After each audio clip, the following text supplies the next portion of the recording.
In the United Kingdom, a fatal zombie virus escaped from an experimental facility and began infecting people, causing many deaths.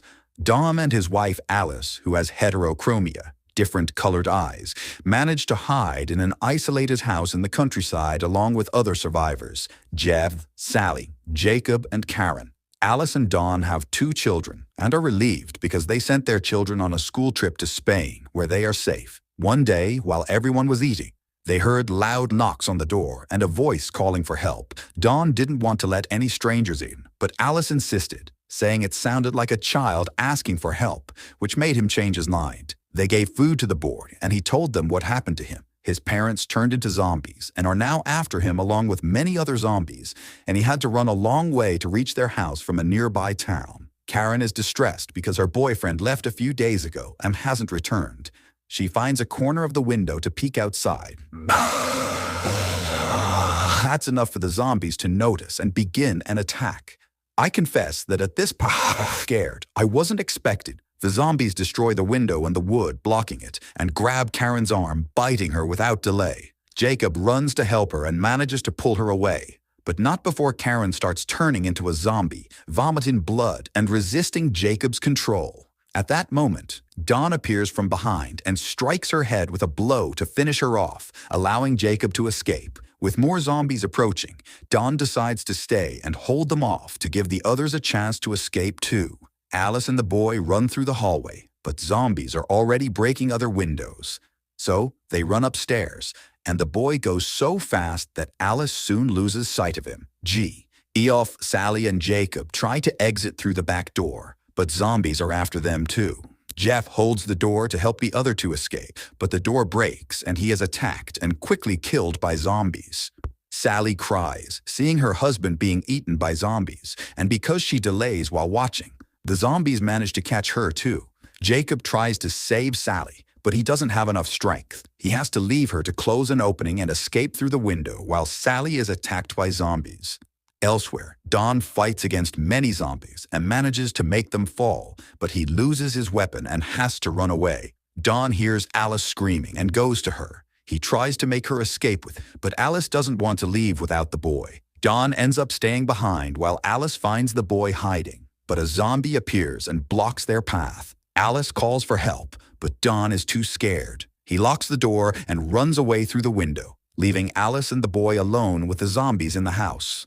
With many zombies behind him, Don runs through the field without looking back at Alice, who is at the window. Later, he reaches a place where boats are moored by the river and sees Jacob trying to escape in a boat. Don gets on the boat to start the engine while Jacob unties the boat. But when Jacob tries to get on the boat, he slips, falls into the water, and the zombies bite him. Jacob turns into a zombie and tries to grab Don, but Don pushes him away and manages to start the engine. He uses the propellers to get rid of Jacob and escapes.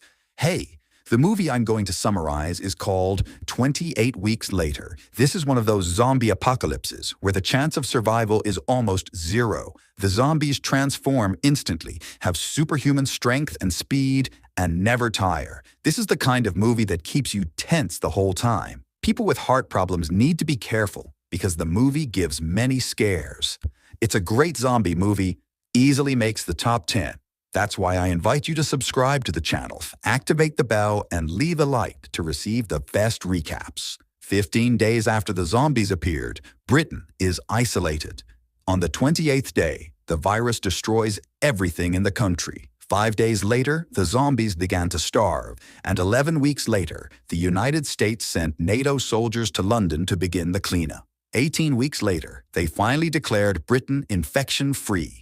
And in the 24th week, they began rebuilding the country as British citizens who had fled the chaos were authorized to return. American soldiers still patrol London, watching over the city, like the sniper Doyle and helicopter pilot Flynn. They are all bored and joke with each other over the radio. On the last plane, a group of children returned from a school trip, which upset Dr. Scarlett because she thought it was too early for children to see all that. When she was examining the arriving people, she found Tammy and Andy, who are Dom and Alice's children. Dr. Scarlett noticed that Andy had heterochromia, and he said it was just like his mother. After confirming the siblings were well, They boarded a train and saw soldiers burning bodies, disposing of hazardous waste, and cleaning all areas of the city. Eventually, they arrived at a safe area called District 1, where they found their father, Dom. Dom took them to a nice apartment he got because he works maintaining District 1, but the children really wanted to know what had happened to their mother. Don said zombies invaded the house, but he lied when he said he saw Alice being killed, saying there was nothing he could do to help. That night, Andy dreamed that Alice turned into a frightening zombie, and when he woke up, he went to sleep near his sister, saying he was afraid of forgetting what his mother's face looked like. The next day, Andy and Tammy waited for Dom to go to work and left the apartment without telling him. They left the protected area, carefully crossing the bridge, and Doyle saw them from the rooftop where he was stationed. He alerted his team, and the siblings ran through an abandoned area of London, enjoying not having adults to scold them. They found a delivery motorcycle in front of a pizza shop, and Tammy went inside to find the keys. She got scared when she saw decomposing bodies everywhere. She covered her mouth and nose, carefully took the keys from one of the bodies, and got startled by a bunch of cockroaches. Then she grabbed a helmet and went to meet her brother so they could leave together on the motorcycle. Driving through the city, they saw the destruction the zombies left behind and the many graves that were dug in the past months. After a while, they go to their old house, take a photo of Alice and some of her belongings. When Andy goes up to the attic, he sees that the windows are covered and there's a lot of spoiled food on the table. He also notices some strange drawings and hears in his sister's names written on the wall. Suddenly, he looks in the mirror and thinks he sees Tommy. But it's actually Alice, who has one red eye but otherwise looks normal. Alice runs to hug Andy, and he's happy at first, but she squeezes him too tightly. At that moment, the soldiers appear, take the children away, and capture Alice. Later, Alice takes a shower and is strapped to a gurney. Scarlett tries to talk to her, but Alice doesn't say anything. Then Scarlett takes blood from Alice and discovers she was bitten. This is strange because Alice didn't turn into a zombie. After Scarlett finished examining her, she discovered that Alice carries the virus and can transmit it to others, but doesn't get sick. This means Alice could help make a vaccine. But Commander Stone doesn't care and wants to eliminate Alice before she can spread the virus to anyone. Scarlett said she needs time to run tests. Stone asks Scarlett to examine Alice's corpse afterward. Meanwhile, Alice's children are in isolation, and when Dawn visits them, they're angry with him for lying. Dawn feels bad and sneaks into the military area to see Alice, who's alone in a room. He apologizes for running away and says it was out of fear. Alice says she loves him. Dawn is touched, says he loves her too, and kisses her. Immediately, Alice's saliva transmits the virus to him, and he starts feeling sick and screaming in pain, turning into a zombie. Alice is terrified but is strapped down and can't escape. Dom, who is turning into a zombie, approaches her, hits her, bites her neck, and then damages her eyes.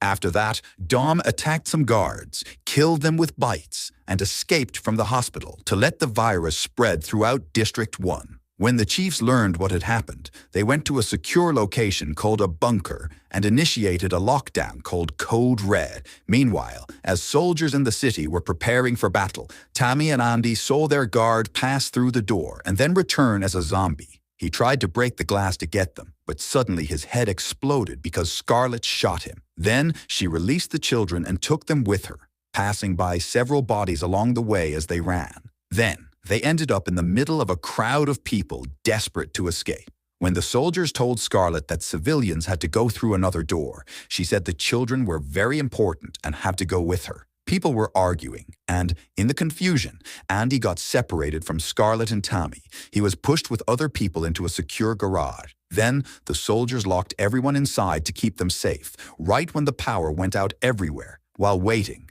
Andy heard a strange sound and went to look at the door. There, he saw his father, now a zombie, and covered in blood. Dom, the father, became very agitated and started shaking the door violently until it opened. He ran in and attacked people, trying to bite them. Andy was very frightened and ran to hide. Meanwhile, the virus spread through the garage, causing panic and making the situation even more chaotic. Now it wasn't just Dom biting people. More zombies appeared and attacked, creating even more zombies. Andy managed to climb over people and crawl away until he reached the ventilation system, where he hid. The other people finally manage to break the lock and climb up the stairs. This allows the zombies to escape too and continue spreading the virus. In the streets, emergency lights provide enough illumination for soldiers to reach the hospital and for snipers to protect them. Then, zombies enter the hospital's great hall. Scarlett and Tammy start running while soldiers shoot at them. Doyle and other snipers on the roof hit many zombies, one after another, with great precision. But no matter how many they take down, more keep appearing. It's also becoming complicated to know who has the virus and who doesn't. The soldiers were supposed to shoot only zombies, but when they see the chaos through security cameras, Commander Stone realizes the situation is out of control and orders soldiers to shoot everyone they see. While soldiers shoot even more, and many people are killed, Andy manages to emerge from a pipe right in the middle of the chaos. Luckily, he's in the area Doyle is watching, and Doyle doesn't want to shoot survivors. He starts firing at all the zombies near Andy, including one that was almost catching him, and this helps the boy escape with other survivors. Zombies manage to reach the roofs and attack other snipers. After clearing the street, Doyle realizes he has no choice but to flee too. The survivors run to hide in a warehouse. There, Andy finds Scarlett and Tammy and tells his sister what happened to their father. Shortly after, Doyle arrives and offers to take everyone to a safe place, away from the military who want to kill them. They leave the building through the back door and walk very slowly through the streets, being careful to stay in the dark and not be seen by soldiers. When Flynn passes overhead in the helicopter, Doyle asks everyone to wait. He uses the radio to get Flynn's attention and then signals for the group to continue walking. Flynn brings bad news. The soldiers plan to bomb District 1 in 4 minutes. Doyle convinces Flynn to pick him up at Regent's Park, but doesn't mention the survivors. Soon they run to the park, but a sniper hits one of them. They try to hide while the sniper continues shooting and kills several more. Scarlett is wounded, but it's not serious. Now, only she, the two siblings, Doyle and a man named Sam remain. While hiding, Doyle tries to locate the sniper with a piece of metal, but he drops it. Doyle realizes the sniper is just a scared civilian, not a soldier. He asks Sam to run in zigzags and distract the sniper, but Sam refuses, so Andy goes. Andy's running confuses the sniper, who misses the shots, and Doyle takes advantage to hit him with a shot. Afterward, Andy hides and sees his father nearby, but is surprised. Before he can do anything, the group calls him, and the vision of his father disappears. The group runs very fast and jumps a fence to escape District 1 before the bombing begins. Then, the entire area starts exploding. Many people die, and Scarlett's work to find a cure is all destroyed. The fire enters through the hospital windows and reaches Alice, burning her until she dies. They continue running through a tunnel that's also catching fire, but manage to escape before the fire reaches them. The generals watch everything from a safe place and are surprised to see that many zombies survived the bombs and are fleeing to London. They enter various buildings looking for people and spreading destruction. The next day, Doyle's group arrives at Regent's Park, which has been empty since the virus appeared. While waiting for Flynn, Scarlett tells Doyle about Alice and how the children might have a special gene that could help make a vaccine. At this moment, Flynn warns Doyle that he's coming, but they need to be careful of the zombies that escaped. Doyle quickly sends everyone to hide in the tall grass while the zombies advance, and Flynn lands nearby. However, he gets angry when he sees the group and doesn't want to take anyone with him. While they argue, Sam notices the zombies coming and runs to grab the helicopter. Flynn, very angry, starts piloting the helicopter erratically, trying to shake Sam off. When the zombies reach the park, Flynn lowers the helicopter and uses the rotors to attack and kill the zombies. There's a lot of blood and body parts scattered through the tall grass, but some zombies manage to escape and go after Doyle, Scarlett, and the children. Sam ends up falling, and since he's covered in blood, he probably turned into a zombie too. The group keeps running very fast, and Doyle occasionally looks back to shoot at zombies that get close. Flynn asks Doyle to meet him at Wembley Stadium, but wants to leave the rest of the group behind. When they turn a corner, everyone is frightened to see that the army is gassing the city, so they run to hide in a car. Then, the zombies arrive and start shaking the car, smearing all the windows with blood. But soon, the gas arrives and kills them all quickly. Right after, many soldiers come with flamethrowers to finish off any survivors, and Doyle tries to start the car. But the car won't start, so Doyle gets out to push and help the car move, helping Scarlett and the children escape, but the soldiers burn him until he dies. Scarlett takes the wheel and drives fast through London, but the streets they try to enter are full of gas, and a military helicopter spots them and starts shooting at them. She manages to avoid the bullets and drives the car into the subway tunnels. There, they get out of the car and continue on foot. Since it's very dark, Scarlett uses Doyle's gun, which has a scope that helps see in the dark, to lead the children downstairs that lead to a tunnel. But they trip over bodies on the ground and fall, separating from each other. Walking among the bodies, Scarlett calls for the siblings and finds Tammy, but the noise attracts a zombie. The zombie takes Doyle's gun and beats Scarlett until she dies.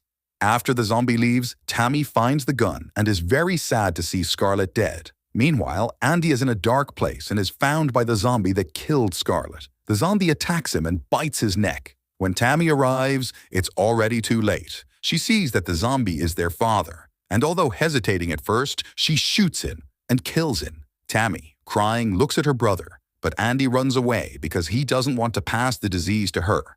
Tammy chases after him, and when Andy trips and falls, she sees that his eye is red like Alice's, showing that he doesn't catch the virus either, but can transmit it. Soon after, the two reach a stadium and tell Flynn that Doyle died. Flynn has no choice and takes the siblings away, flying over Great Britain until reaching Europe. 28 days pass, and Flynn's helicopter is found empty in France, with a voice calling for help on the radio. Finally, many zombies appear running toward the Eiffel Tower, showing that the disease has now spread beyond Great Britain. Hey, what rating would you give this movie? Write in the comments, and don't forget to activate the bell to be notified of new summaries. So until next time.